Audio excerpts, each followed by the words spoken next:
نے اجمالی طور پر اس پر ذکر فرمایا کہ آپ نبی کریم علیہ السلام کے حوالے عقد میں آتی ہیں، 40 سال آپ کی عمر ہے، نبی کریم علیہ السلام کی عمر مبارک 25 سال ہے، کس طرح یہ معاملہ ہوتا ہے؟ میں چاہوں گا اس پر کچھ فرمائیے۔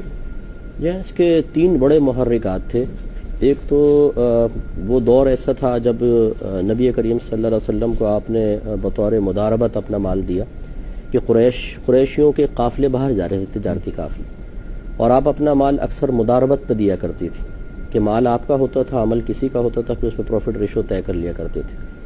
تو نبی کریم صلی اللہ علیہ وسلم کے بارے میں معروف تھا کہ کفار بھی آپ کو اس وقت محمد امین کہا کرتے تھے، سبحان اللہ، اتنے زیادہ سرکار معروف تھے امانت داری میں۔ کیا کہنا ہے؟ تو انہوں نے پھر اپنے ایک غلام تھا میسرہ نام تھا، اور ایک خاص آدمی تھا خزیمہ، انہیں کہا کہ آپ دونوں ان کے ساتھ جائیں اور ذرا دیکھیں کہ یہ کس طریقے سے تجارت کرتے ہیں۔ تو نبی کریم صلی اللہ علیہ وسلم پھر آپ کا مال، ریکویسٹ آپ کی طرف سے پہنچی، مال لیا اور پھر آپ تشریف لے گئے۔ تو ایک تو یہ دیانت دارانہ طریقے سے سرکار صلی اللہ علیہ وسلم کا تجارت کرنا اور بہترین انداز اختیار کرنا، اور اس کی اتنی برکت حاصل ہونا کہ پہلے سے کہیں زیادہ نفع ہوا، بلکہ جو آپ کے ساتھ گئے تھے عام لوگ، ان کو بھی اللہ نے نفع سے نوازا۔ یہ خبر آپ تک پہنچی، اس سے آپ کے دل میں تحریک پیدا ہوئی۔ دوسرا، نبی کریم صلی اللہ علیہ وسلم دوران سفر ایک درخت کے نیچے تشریف فرما ہوئے جو بڑا بوسیدہ تھا، ٹوٹا پھوٹا تھا، اور اس کی جڑیں گل چکی تھیں، پتے جھڑ چکے تھے۔ تو نستورہ ایک راہب تھا جس نے آپ کو وہاں بیٹھے ہوئے دیکھا، اور اس نے یہ دیکھا کہ وہی درخت جو بالکل تباہ ہو چکا تھا، آپ کے بیٹھنے کے کچھ دیر بعد وہ پھلدار ہو گیا، میوہ دار ہو گیا، سرسبز و شاداب ہو گیا۔ تو وہ اپنی جو اس کی کتابیں تھیں خاندانی وہ لے کر آیا، اور اس میں آپ کی نشانیاں دیکھتا تھا اور کہتا تھا کہ آپ وہی نبی ہیں جن کے بارے میں ہمیں خبر دی گئی ہے۔ تو کیونکہ ساتھی دیکھ رہے تھے تو یہ خبر بھی پھر آپ تک پہنچی ہے، یہ چیزیں بھی مشاہدات میں آئیں۔ جی ہاں۔ تیسرا یہ کہ جب سرکار صلی اللہ علیہ وسلم واپس تشریف لائے ہیں تو آپ بالا خانے پہ سہیلیوں کے ساتھ بیٹھی ہوئی تھی۔ تو اب اس میں آپ دیکھیے کہ معذاللہ آپ کافرہ نہیں تھیں، بلکہ آپ دین ابراہیم پر تھیں، کیونکہ اللہ تبارک و تعالی نے آپ کو ایک کرامت سے نوازا کہ جب آپ نے دیکھا سرکار صلی اللہ علیہ وسلم تشریف لا رہے ہیں تو دیکھا کہ 2 فرشتے مرغ کی شکل میں سرکار کے اوپر سایہ کیے ہوئے چلتے ہیں۔ اللہ اکبر! تو یہ عام عورت تو نہیں دیکھ سکتی، نہ کافرت تو نہیں دیکھ سکتی، یقیناً اللہ تبارک و تعالی نے آپ کی نگاہوں سے جو پردے ہٹائے وہ آپ کے وصف ایمانی کی طرف اشارہ کر رہے ہیں۔ تو یہ 2-3 چیزیں محرکات ایسے قوی تھے کہ جس نے آپ کے دل کو مائل کیا۔ تو پھر آپ نے ایک عورت کو خاص سرکار کے پاس بھیجا کہ ذرا ان کی مرضی پہلے معلوم کریں۔ تو اس نے کہا کہ میں یہ کام کرتی ہوں۔ اس نے جا کے پھر سرکار سے کہا آپ شادی کیوں نہیں کر لیتے؟ سرکار نے فرمایا میں بھی اپنے پاس مال نہیں پاتا ہوں۔ اس نے کہا اگر کوئی ایسی خاتون ہو جو بہت مالدار ہوں اور آپ کو بہت چاہتی ہوں تو؟ سرکار نے فرمایا ایسا ہو تو اچھی بات ہے۔ تو انہوں نے کہا کہ اگر آپ کہیں تو میں بات کرتی ہوں۔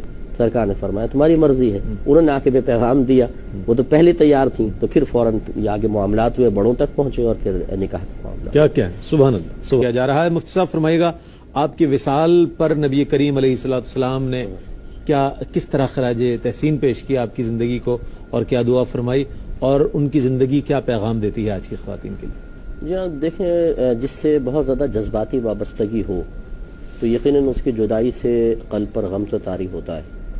اور یہ جو عام لوگ یہ سمجھتے ہیں کہ شاید انبیاء علیہ السلام، صحابہ کرام، اولیاء اعظام یہ بالکل فطرت سے خالی ہوتے ہیں، عام لوگوں سے بالکل جداگانہ ہوتے ہیں، ایسا نہیں ہوتا ہے۔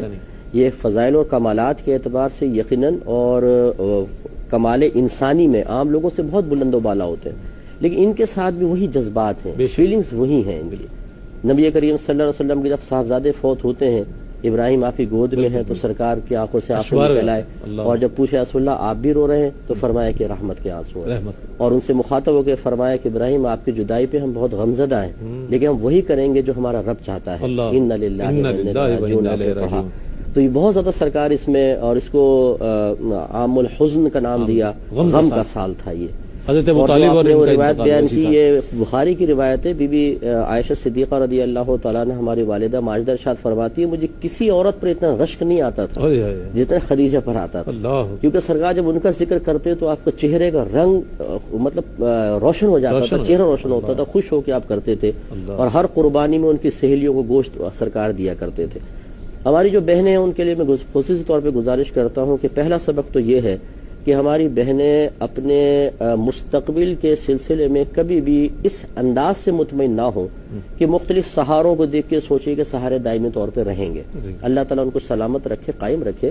لیکن اگر عورت خود کفیل نہ بنے، خود اپنی صلاحیتوں کو استعمال کر کے اپنا گزارا کرنے کی صلاحیتیں اپنے اندر بیدار نہ کرے، ایسے اسباب پیدا نہ کرے، تو کبھی بھی حالات بدل سکتے ہیں اور بہنیں پھر بیچاری دوسروں کی محتاج ہوتی ہیں اور پھر نہ عزت بچتی ہے اور نہ دیگر معاملات ہوتے ہیں. اس لیے بہنوں کو چاہیے کہ بی بی خدیجہ الکبریٰ رضی اللہ تعالیٰ نے سبق حاصل کرتے ہوئے ذریعہ معاش کے سلسلے میں بھی اپنے ذہن کو استعمال کریں اور ایسے اسباب اور ذرائع خود بھی اختیار کریں اور اپنی بچیوں کو بھی ایسا بنا دیں کہ اگر خدا نہ خواستہ کہیں آگے زندگی میں کوئی ایسے معاملات ہوں تو وہ خود کما کر اپنا گزارا کر سکیں.